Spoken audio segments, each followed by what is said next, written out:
আলহামদুলিল্লাহি রাব্বিল আলামিন রহমানির রহিম। লিকলিকে শরীরে ২০ কেজিরও বেশি ভার বয়ে নিয়ে বেড়াচ্ছেন কুরআনের হাফেজ মোহাম্মদ রাশেদুল ইসলাম রাশেদ। হেঁটে হেঁটে ঢাকা বিশ্ববিদ্যালয় এলাকায় চা ও কফি বিক্রি করছেন এই যুবক। বাবাবিহীন সংসারের দারিদ্র্যের কষাঘাতে পূরণ হয়নি উচ্চশিক্ষার আশা, তাই এই ছুটে চলা। কোরআনের হাফেজ হওয়াটা যে কতটা কষ্ট, যে হাফেজ হয়েছে সে বুঝে যে কি পরিমাণ ভাইয়া কষ্ট। কোরআনের হাফেজ হওয়া অনেক কষ্ট। ইভেন আমার মনে হয় সেনাবাহিনীর ট্রেনিংও মিস মনে করেন যে হয়, এত পরিমাণ মনে করেন যে আপনার হাফেজ হওয়া কষ্ট। বাবাকে হারিয়েছেন ২০০১ সালে। পরিবারে রয়েছে ৪ ভাই ও মা। অভাব আর দারিদ্রতার মধ্যেই বেড়ে ওঠা রাশেদুলের। ২০১০ সালে হয়েছেন কুরআনের হাফেজ। আর্থিক সহযোগিতার কারণে ঠিকমতো আর পড়াশোনাও চালিয়ে যেতে পারেননি রাশেদ। এই যে কফি বিক্রি করছেন কতদিন ধরে? এখানে আসছি ভাইয়া প্রায় ৬ থেকে ৭ মাস যাবত।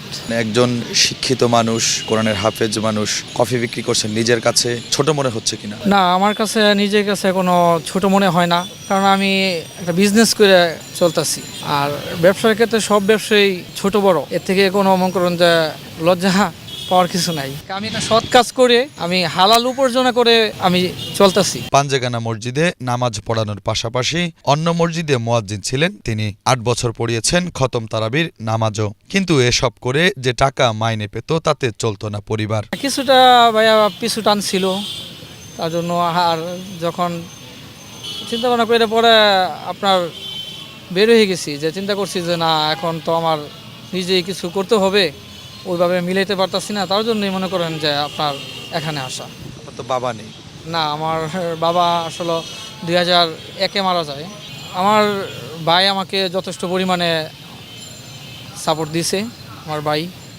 ইভেন আমাকে এক কাওলার এক আন্টি আমাকে অনেকটুকু পরিমাণে হেল্প করছে, যথেষ্ট পরিমাণে আমাকে টাকা পয়সা দিয়ে হেল্প করেছে। ওন থেকে আস্তে আস্তে অনেকটুকু মনে করেন যে আস্তে আস্তে পড়াশোনা করলাম। আলিম পাশও করেছেন রাশেদ। অন্য চাকরির পেছনে ছুটেছেন অনেক দিন, কিন্তু অল্প বেতন হওয়ায় করা হয়নি সেসব চাকরিও। তাই তো ঘুরে ঘুরে করছেন চা ও কফি বিক্রি। চাকরির জন্য তো মনে করেন লোকের প্রয়োজন, আত্মীয় স্বজন বা মামা খালু বা টাকার অ্যামাউন্টও দরকার হয়। আসলে আমার টাকাও নাই, আত্মীয় স্বজনও কেউ নাই যে কোনো জায়গায় ঢুকাই দিবে কোনো চাকরিতে। এই যাবৎ মনে করি তার জন্য আমি নিজেই এই কর্ম বেছে নিচ্ছি। আমি ২০১০-এ হেফজ শেষ করেছি ভাইয়া। মাওলানা পুরোটা শেষ করিনি ভাইয়া, পুরোটা শেষ হয় নাই।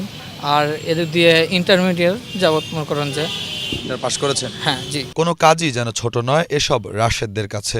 ইভেন কয়েক মসজিদেও তারাবি, খতম তারাবি পড়াইছি। রোজারে যদি আপনার কোথাও তারাবি পড়তে বলে, পড়াবেন কিনা? দেখি ভাইয়া, যদি ওরকম কোনো ভালো জায়গায় যদি মিলে তাহলে চিন্তা ভাবনা আছে খতম তারাবি পড়ানোর জন্য। وَلَقَدْ رَآهُ نَزْلَةً أُخْرَى। গাজীপুরের ছেলে রাশেদুল ইসলাম। কুরআন তেলাওয়াতের সুরও তার মধুর। দারিদ্রতার কারণেই আজ রাশেদকে এই পথ বেছে নিতে হয়েছে। দারিদ্রতা মানুষের জীবনের স্বপ্ন, আশা, পড়াশোনা সবকিছু নষ্ট করে দেয়। আমার পাশে যে মানুষটি বসে আছেন একজন কুরআনের হাফেজ, রাশেদুল ইসলাম রাশেদ, যে কিনা ২০১০ সালে কুরআনের হাফেজ হয়েছেন।